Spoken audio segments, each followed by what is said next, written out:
Boa noite, irmãos.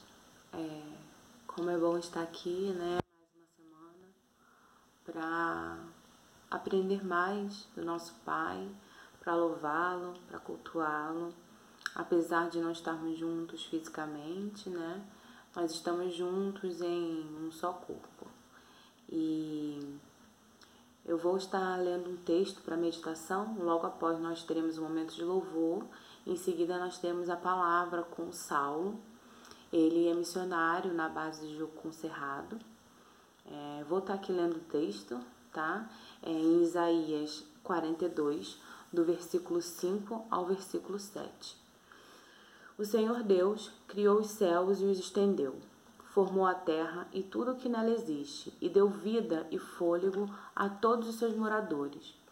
E agora o Senhor diz ao seu servo: Eu, Senhor, o chamei e o peguei pela mão, para que haja salvação por meio de você. Eu o criei, e o enviei como garantia da aliança que vou fazer com o meu povo, como a luz da salvação que darei aos outros povos, para abrir os olhos dos cegos, pôr em liberdade os prisioneiros e soltar os que estão em prisões escuras. Esse texto me trouxe à memória que esse servo, ele é Jesus, né? Só Jesus pode fazer essas coisas.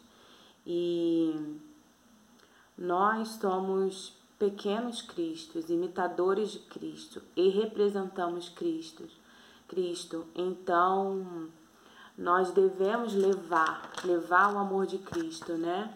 Me lembrou a nossa missão como igreja, a nossa missão como indivíduo, né? Levar Cristo para abrir os olhos dos cegos, pôr em liberdade os prisioneiros e soltar os que estão em prisões escuras. E que possamos tomar posse, né?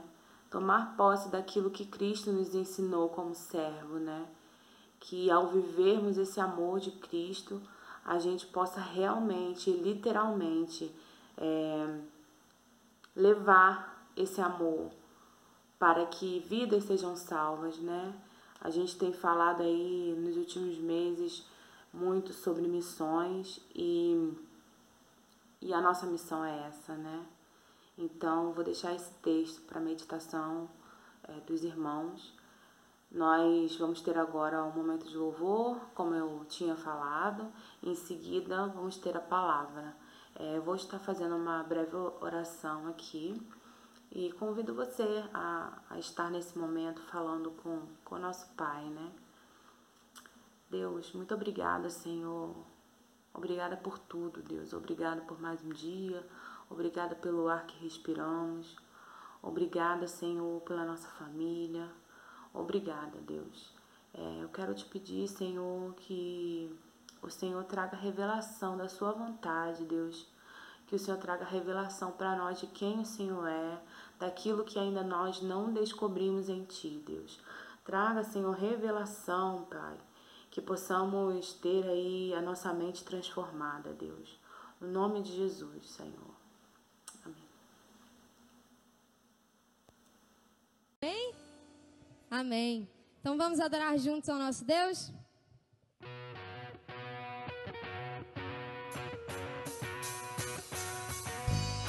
As palmas!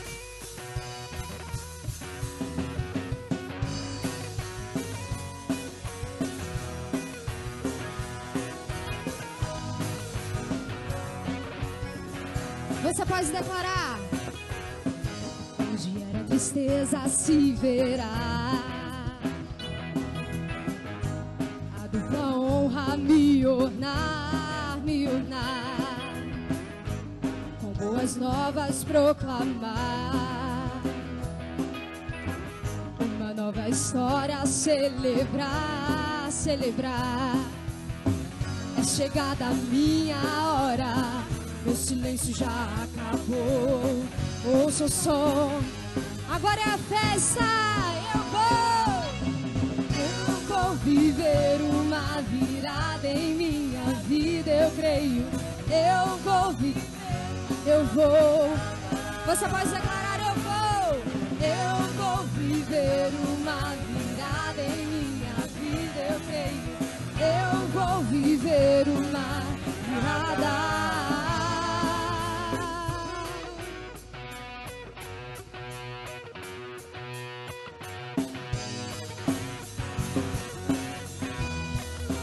Declara onde era a tristeza se verá. A dupla honra me ornar, como as novas proclamar. Uma nova história, é chegada a nossa hora, é chegada a minha hora. Meu silêncio já acabou, ouça o som da minha grande festa. Eu vou viver uma virada em minha vida, eu creio. Eu vou viver uma virada. Eu vou viver uma virada em minha vida, eu creio. Eu vou viver uma virada. O que eu achava estar perdido, tinha desistido de sonhar. Meu Deus já decretou, este é o meu dia. Minha virada festejar. Eu vou viver uma virada em minha vida, eu creio. Eu vou viver uma virada. Só igreja. Eu vou viver uma virada em minha vida, eu creio. Eu vou, mais uma vez, as palmas. Eu quero ver todo mundo. Eu vou viver uma virada em minha vida, eu creio. Eu vou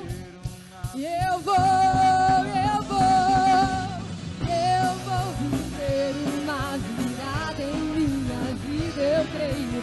Eu vou viver uma virada. Eu vou viver uma virada em minha vida, eu creio. Eu vou viver uma virada.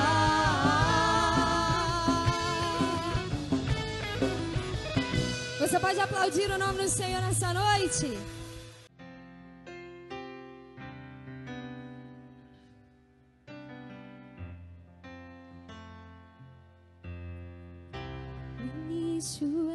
Eras a palavra,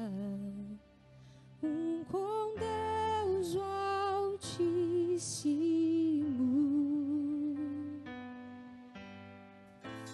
o mistério de tua glória, Cristo em ti se revelou. Oh, quão lindo esse nome é!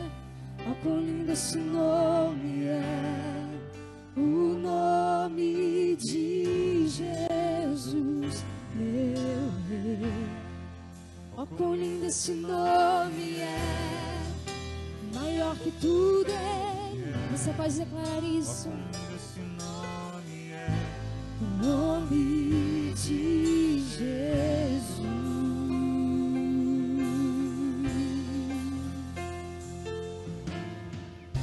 Deixou o céu para buscar-nos, veio para nos resgatar. Amor maior que o meu pecado, nada vai nos separar. Oh, quão maravilhoso é! Oh, quão maravilhoso é o nome de Jesus. Você pode declarar: oh, quão maravilhoso é, maior que tudo Ele é. Oh, quão maravilhoso é o nome de Jesus. Oh, quão maravilhoso é o nome de Jesus. Aquele que venceu a morte.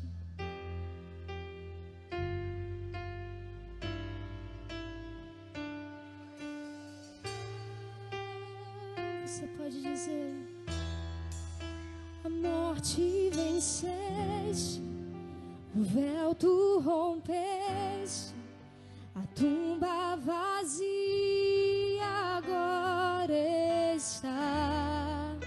O céu te adora, proclama a tua glória, pois ressuscitaste vivo.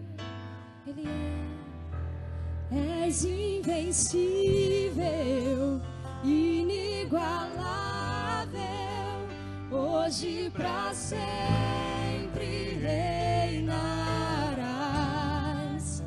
Teu é o reino, tu é a glória, acima de todo. Ele venceu a morte. A morte venceste, o véu tu rompeste, a tumba vazia agora está. O céu te adora, proclama a tua glória, pois ressuscitaste. Ele está vivo, vivo, vivo. És invencível, hoje pra sempre tu reinas.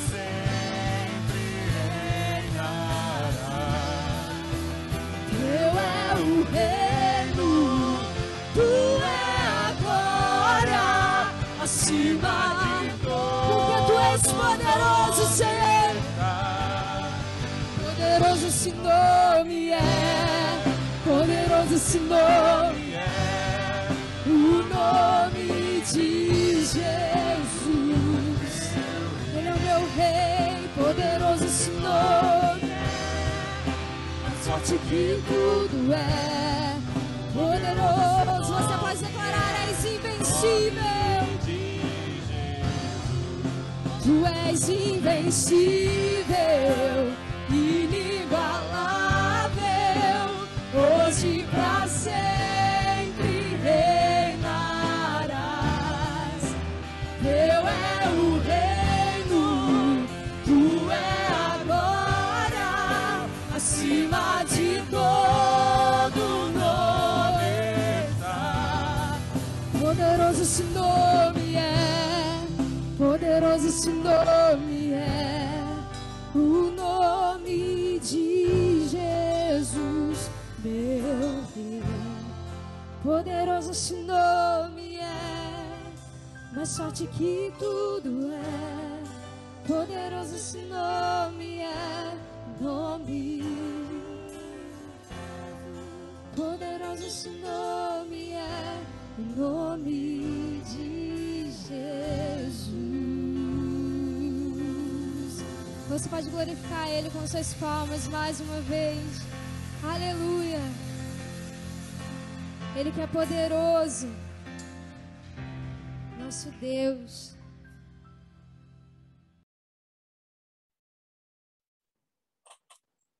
Tudo bem, gente? Muito prazer. Graça e paz da parte do Senhor Jesus na sua vida, nesse dia. Meu nome é Saulo Magalhães e eu falo aqui de Minas Gerais, da cidade de Uberlândia. Estamos aqui no Triângulo Mineiro, para quem não conhece. E é um prazer muito grande estar aqui nesse momento, a partir da tecnologia, para poder partilhar um pouco com vocês a palavra de Deus. Vamos orar para a gente começar? Senhor, muito obrigado por esse tempo aqui juntos. Obrigado porque nesse momento, abrindo a Tua palavra, nós vamos poder meditar e descobrir princípios de vida para as nossas vidas. Princípios de vida, uma vida abundante, como Jesus nos garante. E a minha oração, meu pedido, é para que os irmãos que estarão ouvindo, contemplando esse momento, sejam agraciados com a revelação do Senhor, com a presença do Senhor, com o toque do Senhor nas suas vidas. Fica conosco, Senhor, no nome de Jesus. Amém. Amém. Bom, hoje o nosso tema é sobre depressão. Talvez você me pergunte, mas Saulo, depressão? Isso cabe na igreja? Isso cabe na vida de um cristão? Né? Isso cabe na vida de alguém que tem fé? A pergunta é, por que não? O que a Bíblia pode nos dizer sobre isso? A Jéssica foi quem me convidou, né, para estar com vocês, que vocês já estão meditando, estudando, né, um pouco sobre o sofrimento, sobre os desafios da alma humana.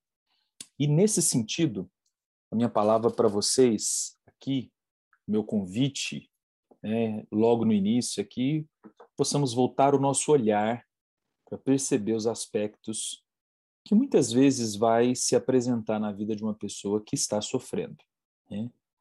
E o sofrimento, ele pode ser bem caracterizado com uma angústia, uma tristeza recorrente, né? Um mal-estar que insiste em não cessar. E desse lugar, né, outros sintomas podem vir, tudo parece se tornar bem desafiador. Vamos falar um pouquinho sobre isso? Mas para a gente começar bem, né, nós vamos ler sobre isso. E ler sobre isso na palavra de Deus. Então, se você puder, abra sua Bíblia comigo, no livro de 1 Reis, capítulo 19. 1 Reis, capítulo 19. Nós vamos ler uma história que é até bem conhecida, pode ser que você já tenha ouvido falar sobre ela, e que vai nos traduzir muito bem essa condição humana e o desafio de um homem de Deus, em encarar a sua angústia. Vamos lá? Diz assim a palavra de Deus no versículo 1. Ora, Acabe contou a Jezabel tudo o que Elias havia feito e como havia matado todos os profetas à espada. Então, Jezabel mandou um mensageiro a Elias para dizer-lhe que os deuses, me castiguem se amanhã, a estas horas, eu não tiver feito com a vida ou com a sua vida o mesmo que você fez com a vida de cada um deles. Elias ficou com medo. Levantou-se e, para salvar a vida, se foi e chegou a Berseba, que pertence a Judá. E ali ele deixou o seu servo. Ele mesmo, porém, foi para o deserto, caminhando um dia inteiro. Por fim, sentou-se debaixo de um zimbro, sentiu vontade de morrer e orou: Basta, Senhor, tira a minha vida, porque eu não sou melhor do que os meus pais. Deitou-se e dormiu debaixo de um zimbro, e eis que um anjo tocou nele e lhe disse: Levante-se e coma. Elias olhou e viu perto de sua cabeça um pão assado sobre pedras em brasa e um jarro de água. Comeu, bebeu e tornou a dormir. O anjo voltou, tocou nele e lhe disse: Levante-se e coma, porque a viagem será longa. Bom, um texto muito precioso, né? E aí eu quero começar situando vocês que contexto é esse em que Jezabel, Acabe e Elias vão se apresentar aqui nesse texto, né? Se você voltar a alguns capítulos anteriores, o profeta Elias ele está vindo de um grande feito, né? Ele estava cultivando muito bem seu ministério, ouvindo a Deus, fiel àquilo que Deus estava falando, né? De maneira destemida, ele estava executando a obra de Deus junto a um contexto muito desafiador, que era o reinado de Acabe e Jezabel. Por que era desafiador? Porque existiam muitos adoradores de Baal. A idolatria foi uma marca muito significativa desse reinado. A maneira como o rei Acabe esqueceu-se dos caminhos do Senhor, e influenciado por sua mulher Jezabel, fez com que praticamente uma nação toda se voltasse, né, a uma prática que Deus abomina. Se você voltar um pouquinho, você vê, por exemplo, um grande feito, quando Elias chama os profetas de Baal para um desafio. O desafio de poder vir fogo do céu e consumir um altar, né? Diz a narrativa, diz a palavra de Deus, que os profetas de Baal não conseguem responder ao desafio, tentam o dia todo, chegando até a entrar em transe, clamando que Baal se manifestasse. Naturalmente, Baal não se manifestou, porque Baal não é divindade, não é Deus, é um ídolo feito por mãos humanas. Elias, por sua vez, manda inclusive colocar água em cima do altar, em cima da lenha, né? E ora, e vem fogo do céu, e diz a palavra de Deus que lambe aquele altar, aquela água e tudo mais. Na sequência, Elias mata os profetas. Elias está vindo deste momento. É curioso, porque ele chega aqui, e Jezabel, ao ouvir o que tinha acontecido com Elias, ou o que Elias tinha feito, melhor dizendo, né, enfurecida, ela faz uma ameaça.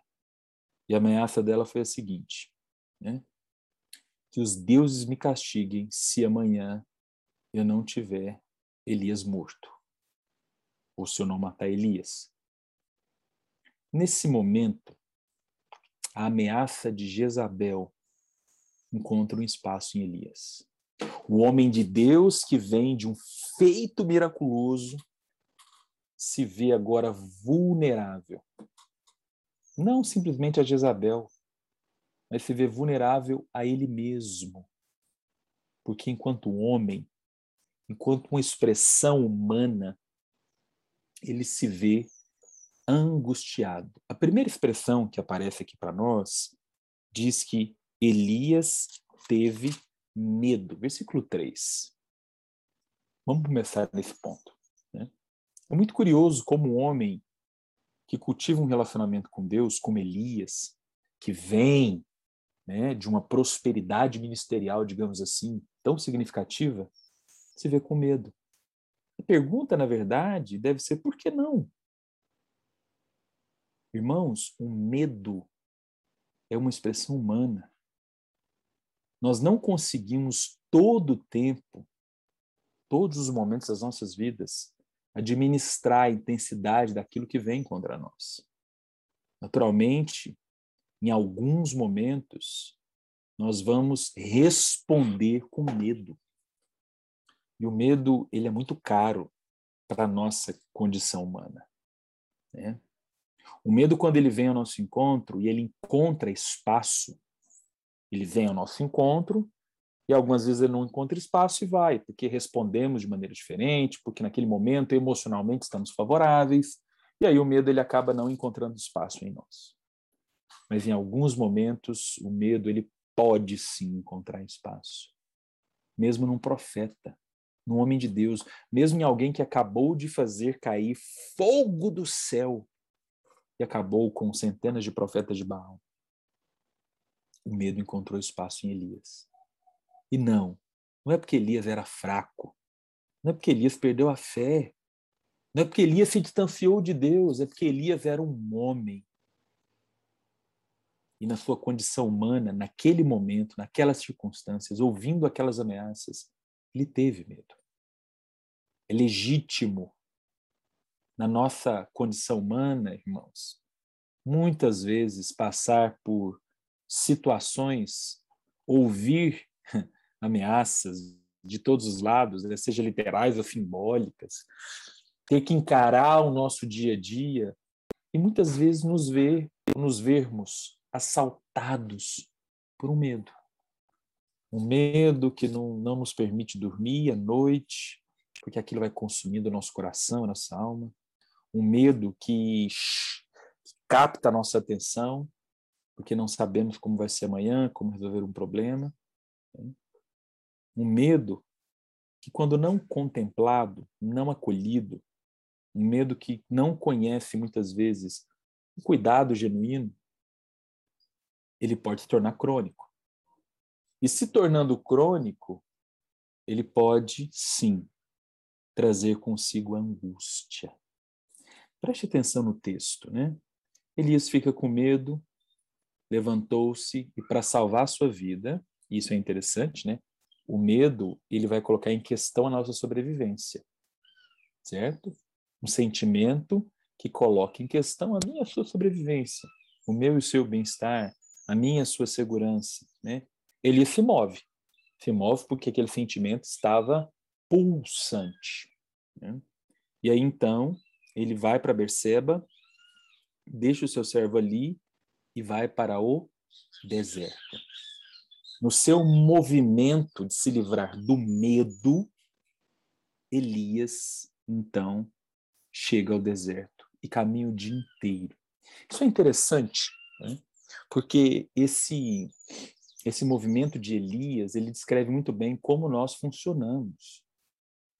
E nós queremos nos livrar daquilo, nós queremos que aquilo, de certa forma, cesse dentro de nós. E vamos caminhar, e vamos tentar com os recursos que nós temos, e vamos até fugir, porque naturalmente o medo nos intimida. E por isso nós vamos fugindo. Encarar parece desafiador demais, parece impossível demais. Por isso nós vamos fugindo, né? E diz a palavra de Deus que ele chega num momento crucial dessa fuga, a fuga que ele vai tendo dele mesmo. Irmãos, preste atenção. O medo nos faz fugir de nós mesmos, porque não suportamos encarar essa nossa condição. Não suportamos. E aí, Elias, então, senta, para e sente vontade de morrer. Aqui é quando o medo vai trazer consigo outros sentimentos, que é o ápice daquilo que a gente quer falar aqui, né? É muito curioso como que um medo não elaborado, não tratado, não cuidado, consegue trazer consigo um sentimento de morte, que na verdade nós podemos descrever como uma angústia que nos dói, como uma tristeza que não cessa, como uma depressão que comprime a nossa fé, comprime a nossa alma. E ao orar a Deus, ao tentar proferir algumas palavras ao Criador, Elias solicita, pede a morte, porque a vida vai perdendo o sentido.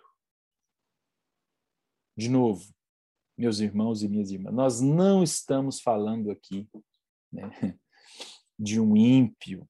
Talvez isso ficaria mais redondo para os nossos pensamentos. Ah, mas aquele ímpio não acredita em Deus, então, naturalmente, vai adoecer mesmo. Não, mas nós não estamos falando aqui de uma pessoa que estava distante dos caminhos do Senhor. Não. Nós estamos lendo a história de um homem que se relacionava com Deus e que ainda assim precisou encarar o seu medo e a sua depressão. Vamos falar um pouquinho de depressão? A depressão hoje, ela se configura em saúde mental, né, na grande área de saúde mental, que envolve aí psicologia, psiquiatria e todas essa área do saber, né, como um diagnóstico, ou seja, um processo de adoecimento. Um adoecimento, naturalmente, que não é de ordem orgânica. Pode até ser, mas são raros os casos que muitas vezes vai ter origem apenas no organismo, como se fosse uma falha metabólica ou algum efeito colateral de alguma disfunção no organismo. Via de regra, a depressão, enquanto adoecimento, ela é uma expressão de uma rotina que também já está adoecida. Ela é uma expressão de relações, de desafios pessoais que também já estão comprometidos. Depressão, ela é um estado emocional onde a vida parece não ter mais sentido. E não tendo sentido, a angústia se apresenta como única possibilidade de plataforma para os dias que seguem. depressão, ela pode ser encontrada em muitos outros homens e mulheres de Deus aqui. Eu escolhi Elias, mas a gente poderia chamar Jeremias para conversar. Nós poderíamos chamar Ana e a angústia que ela tinha ali no seu contexto. Ou tantos outros que nós vimos aqui na palavra de Deus e que padeceram e amavam a Deus e serviam a Deus de todo o coração. Mas em algum momento se viram frente a um desafio que custou muito para a fé de cada um deles, custou muito para a sua estabilidade emocional. Né? Então, é muito importante, lendo a história de Elias, fazendo uma reflexão mais específica, compreendermos que a depressão, ela é uma possibilidade para nós. Nós precisamos, então, nesse momento, para que consigamos alinhar essa perspectiva desse momento nosso de devocional, superar a ideia de que depressão é algo para gente fraca. Ora, se tem alguém que não era fraco, era Elias. Por isso eu te desafio a ler o capítulo 17, 18. Você vai ver que tudo que Elias não era fraco. Um homem fraco não faria um terço do que Elias fez. Então, não. Até homens fortes, com uma fé tão intensa, podem estar vulneráveis a isso. Então, supere isso. Segundo item a superar, depressão te desqualifica enquanto homem de Deus, enquanto uma pessoa, te tornando menor, te tornando uma pessoa com uma fé fraca. Também não procede tanto. Naturalmente, ela vai duelar com a sua fé, mas ela não te desqualifica enquanto filho de Deus, enquanto alguém que procura cultivar um relacionamento com o Senhor. Então, essa também não é uma teoria que deve sobressair. E a terceira teoria também, muito vigente, né? Depressão é falta do que fazer, né? Arruma um tanque de roupa para você lavar. Pelo menos aqui em Minas fala-se muito esse ditado popular, né? Que na verdade não se sustenta. É muito frágil esse ditado, viu? Mas vamos lá, depressão é falta do que fazer. Arrume um tanque de roupa para lavar, ou alguma causa para se ocupar e você vai ver que não existe depressão. Também não se sustenta. Né? Elias tinha muita coisa a fazer. Elias tinha uma agenda bem intensa e com muito propósito. E ainda assim se viu nesse lugar. Se nós superamos esses 3 pontos, poderíamos falar de outros, mas vamos começar com esses 3 aqui. Né? Ora, que lugar que nós chegamos então? Chegamos a uma condição humana que muitas vezes vai ser vivida por mim e por você. Uma condição que nos desafia. Uma condição de angústia. Um desejo até de morte. Um olhar que olha para a vida, olha para um lado, olha para o outro, e como Elias vai orar, Senhor, basta, tire a minha vida. É o que nós lemos aqui no versículo 4. Basta. Um sentimento que clama, uma oração de um clamor dolorido, de um clamor pesado, porque depressão pesa a alma, procura sufocar a fé, procura turvar nossa visão de mundo. Foi assim que Elias estava. Agora, sabe o que é incrível em tudo que nós estamos lendo? Caminhando para o final. Como Deus o contempla. Eu fiz questão de ler até aqui, mas quero ler um pouco mais. Porque o que nós vemos aqui, então, é ele deitando, dormindo, num símbolo de exaustão, de cansaço, de ver as suas forças comprometidas nesse lugar, né? E Deus envia um anjo. Aí Deus enviou um anjo que o pegou pelo braço e falou: homem de pouca fé, brincadeira, hein, Elias? Tanta coisa para fazer no reino de Deus e você aí com esse mimimi de depressão? Foi isso? Só que não, né, irmãos? Como diz meu filho, só que não, pai. Só que não. Claro que não. Preste atenção. Um anjo levantou, tocou nele. Toca. Ah, meus irmãos. Nada na Bíblia é aleatório. Tudo é intencional. Quando nós estamos nessa condição e de maneira sincera vamos para o Senhor, a tendência é que ele venha e nos toque, porque ele sabe que nesta condição de angústia, o toque de Deus, ele é fundamental. O anjo toca e de maneira doce e intensa fala: levante-se, levante-se. As palavras do anjo, como expressão de Deus, afirma quem Elias é. E ao dizer levante-se, olha que símbolo maravilhoso. O anjo prepara pão fresco sobre a brasa e um jarro de água. Que símbolo maravilhoso. A depressão, ela atrofia a alma. Ela deixa a alma desnutrida. Ela compromete a fé naturalmente. Ela duela com a fé.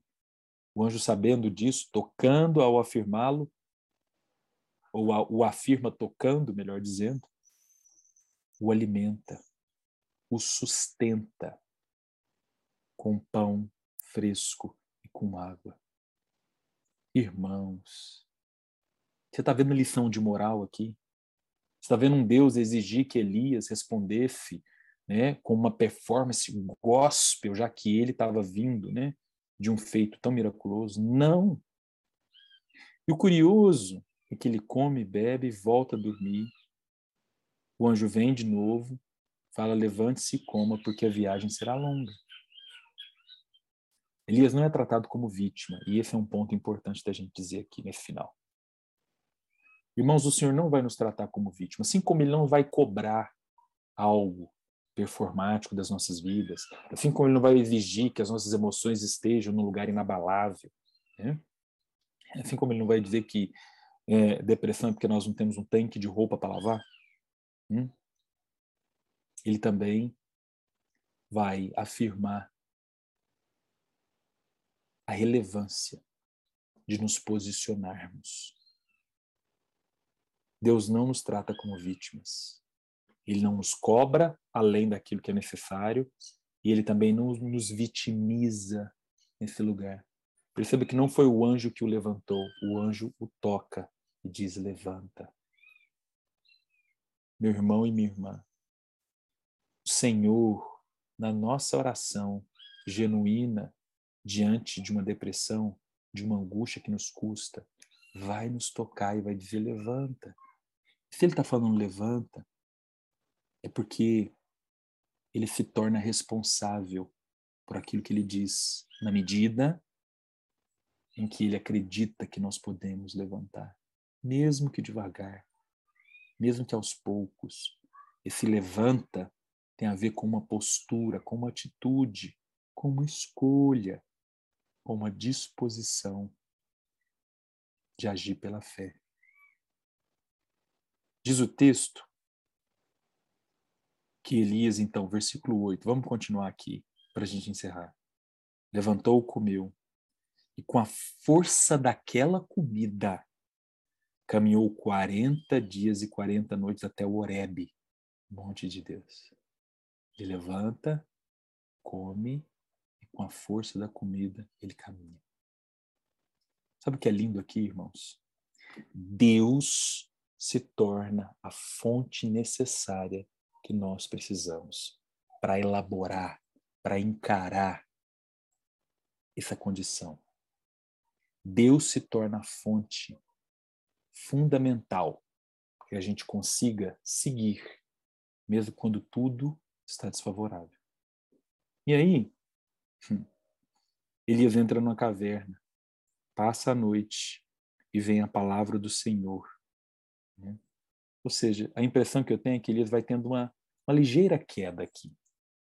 Naturalmente, porque podemos ter queda, né? Naturalmente, ele vê o anjo toca, ele come, ele segura um tempo, de repente ele vai e quer voltar para uma caverna e vem novamente a palavra do Senhor e o pergunta, e lança uma pergunta: Elias, o que você está fazendo aqui?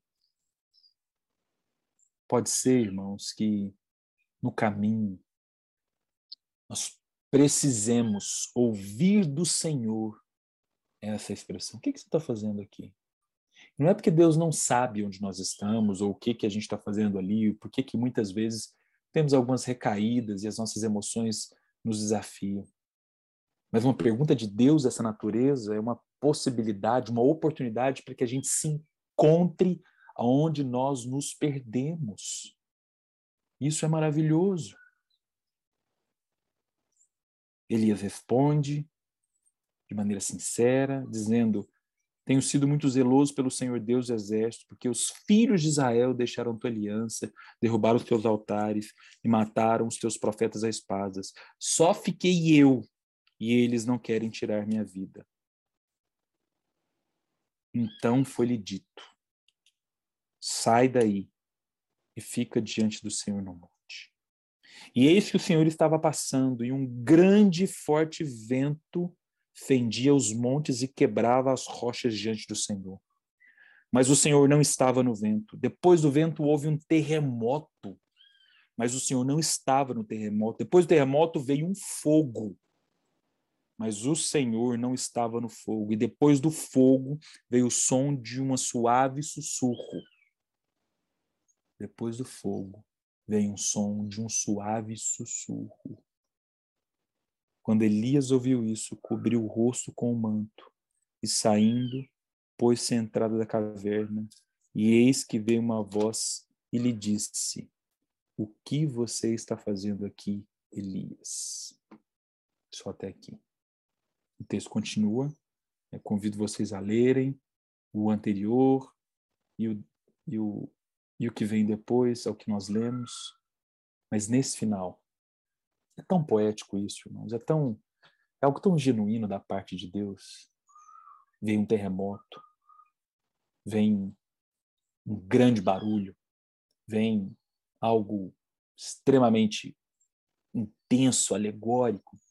Deus não estava em nenhuma dessas dimensões. De repente, uma brisa suave, bem suave, no inesperado, naquilo que não era possível ter Deus, porque é tão insignificante. Talvez naquele momento ordinário, ou seja, da ordem do dia, no improvável, estava Deus. Estava a presença de Deus. E Elias cobre o seu rosto porque se sente envolvido e impelido naquele momento. Que o Senhor te abençoe, meu irmão e minha irmã. Que o Senhor te dê graça na sua depressão, na sua angústia, ou quando você passar por esse dia. Que você esteja disponível, mesmo diante do medo, da angústia, da fuga, da ida para o deserto, da indiferença que muitas vezes a depressão nos leva a ser e a viver. Disponíveis a serem tocados pelo anjo, tocados pelo próprio Deus. E sim, disponíveis para sentir o Senhor naquilo que é mais genuíno e inesperado, numa simples brisa. Tudo pode mudar. Esse é o nosso Deus. Deus que nos acolhe. Deus que não gera peso. Deus que não vai desqualificar o que nós estamos sentindo, exigindo moralmente uma performance gospel. Não, meus irmãos, não. Esse não é o nosso Deus. Isso sou eu e você uns com os outros. Deus, Ele é a expressão de amor e de cuidado, que muitas vezes é somente o que nós precisamos para encarar esses momentos. Amém? Muito obrigado pela oportunidade. Como eu falei, eu falo aqui de Uberlândia, sou pastor, sou psicólogo, estou vinculado a uma base missionária chamada Jocum Cerrado, tá bom? Quando passar por Uberlândia, são todos muito bem-vindos para vir aqui tomar um café com a gente, tá? Muito obrigado. Deus abençoe profundamente. Tchau. Eu gostaria de agradecer, ao Saulo pela disponibilidade, por tirar um tempo na sua agenda, para trazer aquilo que Deus trouxe, ao coração dele. E muito obrigada, Saulo. Nós vamos passar agora para o momento de dízimos, e oferta. Lembrando que se você quiser contribuir com missões, você precisa acrescentar 21 centavos, no valor da sua oferta. para que quem for conferir possa entender que esse valor é para missões. Todos os dados vão aparecer aí na tela e em seguida eu vou fazer um anúncio aqui, um aviso na verdade, no dia 31, se eu não me engano, deixa eu ver aqui, no dia 31 vamos ter uma programação aí, uma programação diferente, uma programação alusiva à Reforma Protestante, né? Pela manhã e pela noite. Eu vou estar orando, agradecendo a Deus por esse tempo. Em seguida, a gente vai ter um momento de louvor. Deus, muito obrigada, Senhor. Muito obrigada por esse tempo. Muito obrigada por estar presente, Deus. Muito obrigada porque podemos te ouvir. Muito obrigada por essa oportunidade, Senhor, de te ouvir. Obrigado porque para nós aqui tudo tão acessível, Senhor, é tudo tão tranquilo. Nós não imaginamos lugares, Senhor, onde as pessoas são privadas dessa relação, Deus. E aproveitando, Senhor, eu te peço pelos nossos irmãos que passam por isso, Senhor. E que nós que temos essa liberdade possamos ter consciência, Deus. Possamos ter consciência desses momentos, Pai. Desse momento de te conhecer, desse momento de te ouvir, Deus. No nome de Jesus, que no nosso coração, Senhor, que na nossa vida, como a gente pôde escutar através da oração da Simone, Deus, na semana passada, que possamos ter prazer, Senhor, prazer, Deus. Ao mesmo tempo que nós nos preocupamos, Senhor, no nosso dia a dia, em organizar a nossa casa, como ela falou, ao mesmo tempo que procuramos por emprego, por trabalho, por fazer o melhor em tantas coisas, Senhor, que possamos ter toda essa vontade, Deus, em te buscar, Senhor, mas não por ter nada em troca, a não ser só por amor, Deus, por prazer, por desfrutar de bons momentos contigo, Senhor. E assim como a Simone falou na semana passada, eu te peço, Deus, eu te peço nesse momento por isso, para a vida dos meus irmãos, para que possamos desfrutar, Deus, desses momentos contigo, para entender aquilo que o Senhor quer fazer através de nós, para entender a nossa vida contigo, Deus. E obrigada, Senhor. Obrigada porque através do Saulo, o Senhor compartilhou conosco coisas novas, Deus. Muito obrigada. Muda a nossa mentalidade, muda o que precisa ser mudado. Nos ensine, nos oriente, Deus. Muito obrigada por esse dia, muito obrigada por esse tempo de culto, Senhor. Obrigada por essa oportunidade de te ouvir, Deus. Muito obrigada, Senhor. Eu te agradeço também pelos dízimos, Senhor, pelas ofertas, porque contribuímos, porque o Senhor já fez infinitamente mais por nós, Senhor. Nós contribuímos porque somos gratos, Senhor, por tudo isso. E é tão pouco, Deus, tão pouco. Muito obrigada por tudo, Pai. No nome de Jesus, Senhor. Aplicativo, entregar uma oferta pelo aplicativo, pode fazer isso agora, tá?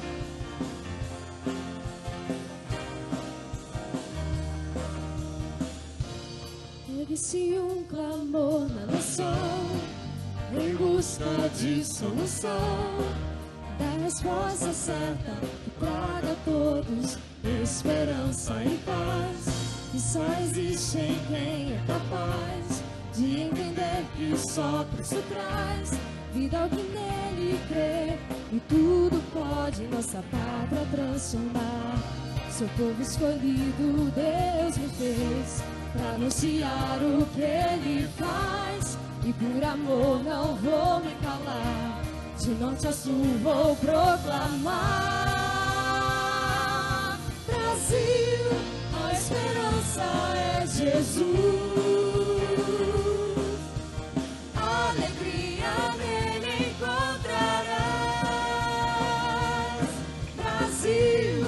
A esperança é Jesus,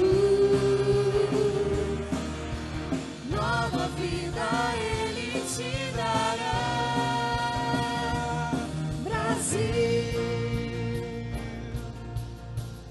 seu povo escolhido Deus me fez pra anunciar o que Ele faz, e por amor não vou me calar, de norte a sul vou proclamar.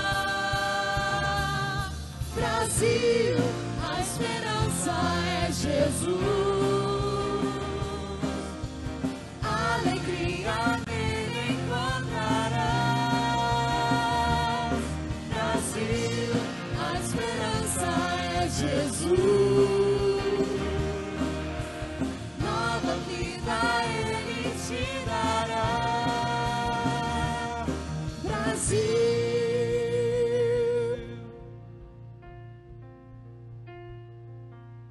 Cristo é a única esperança deste mundo tão hostil.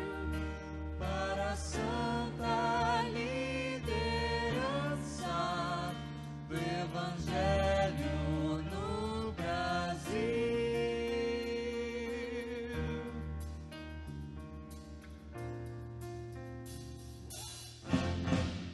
Cristo é a única esperança deste mundo tão hostil.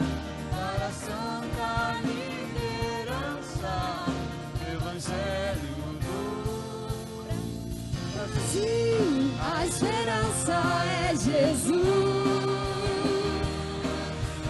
Alegria nele encontrarás. Brasil, a esperança é Jesus. Nova vida ele te